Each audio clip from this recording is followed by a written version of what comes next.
What up, you guys? It's time to review Chapter 5 of Stealth Symphony.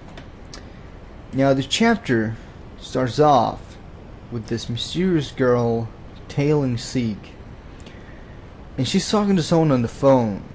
And she talks about wanting to get her hands on this legacy on his back. And then we also see Toroma, who mentions, they shift over to Toroma, who mentions a place that hires cyborgs because, Sieg is broke and he can't find a job. And he mentions this place that hires cyborgs because they're cyborgs themselves.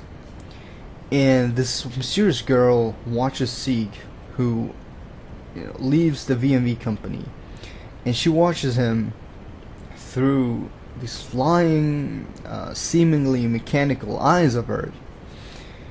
And Sieg approaches her to ask about the reception desk of this place called the Cyborg Soldiers School. And Sieg, he gets too close and touches the eye, and the girl, she panics and pushes him away, send him flying. And then we see Sieg, he ended up in the office of the Cyborg Soldiers School, which apparently has that name because it was a school where they first learned mechanization, but then ended up being a hiring office for cyborgs. So Sieg is getting some light treatment because he was hurt after the girl hurting him, attacking him. And this lizard-looking creature, Hank, starts talking about the girl who's also there.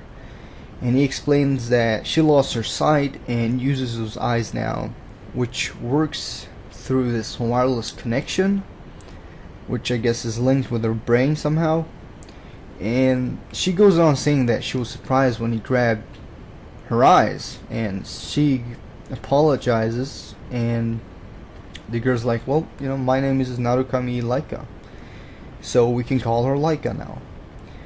And Hank, he goes on to mention that he wanted to invite Sieg anyway, so he offers Sieg a job, and the first one happens to be this robbery.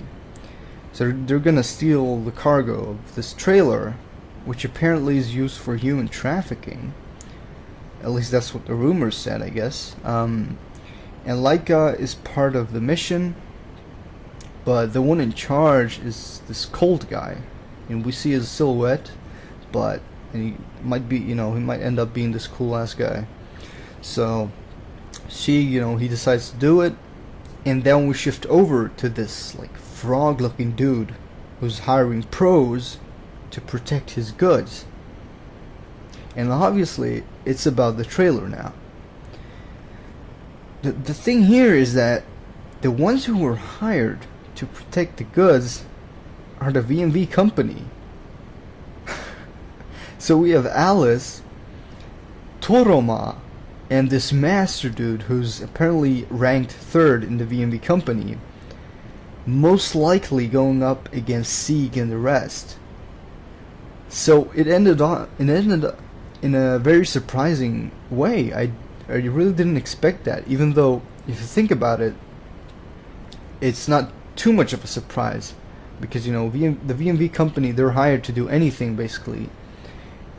And then we have Sieg and the Cyborg Soldiers School, who are also hired for doing these kind of things. But it was a really cool surprise there, and that really, this chapter is basically just us being introduced to this Cyborg Soldier School, Sieg finally finding a job, something he could do, and then it ends up being this clash of missions between the VMV company and the Cyborg Soldier School, which Sieg is in now. So it's going to be very interesting to see what's going to happen in the next chapter. This one was enjoyable, pretty interesting, and ended off in a very exciting way. So thumbs up for this chapter. We'll see how things go. I hope like with this little clash, that this manga starts picking up now, getting more interesting and all that. So yeah, that's it for this chapter. I enjoyed it. I hope you did as well. If you have anything to say, do so in the comment section. Thanks for watching. See you guys later. Peace.